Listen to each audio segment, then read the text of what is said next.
We have such a powerful conditioned response of our brains narrowing down, shutting down, being unable to think about the big picture because the brain has gone into effectively threat. So that when the brain is in threat, it focuses on very, very, very small details. How can one solve problems or make clear decisions if you're only literally seeing only a tiny part of the picture? Why do we know what is the best thing for us to do and yet we don't do it? It's not just an intellectual question. You are asking people to engage on a highly complex cognitive way, but you're also asking them to be very vulnerable with their heart, because a futures question is always about the values that we hold deeply and what matters to us, and that's hard. We will never be completely fit for the future at all times. And that's a good thing, because it's so far ahead, it becomes this really unknown, uncolonized territory. And that's why it's so incredibly powerful, because nobody owns it. So you really need a collective intelligence to see, hey, wait a minute, my vision of the future is fundamentally different than my neighbor. And I always thought, when we talked about the future, we were talking about the same thing. It's very important that we build these dialogues with people that are close to us, but also with everybody else. They're not only people, other species as well. As a botanist, I can say that. I learned so much from the plants, but it took a while.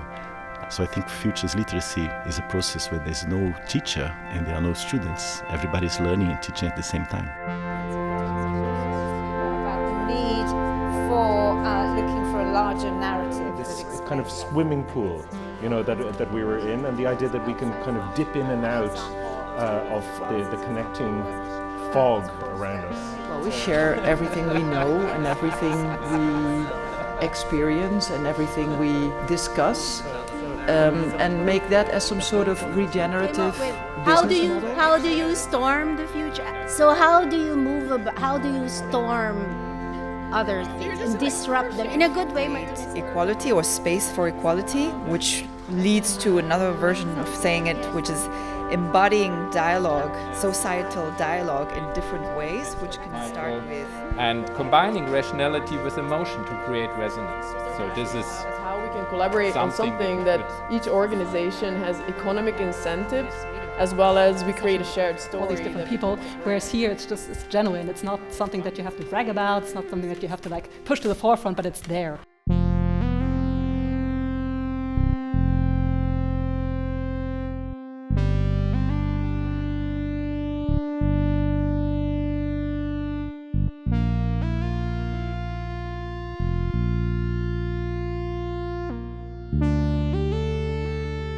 If we could somehow tap into different frames of thinking of ourselves with respect to time, maybe we might get a little bit closer to empathy, to humbleness with where we stand with respect to the planet, to things that have been around for a very, very long time, where we're just a speck in this larger, much, much larger narrative.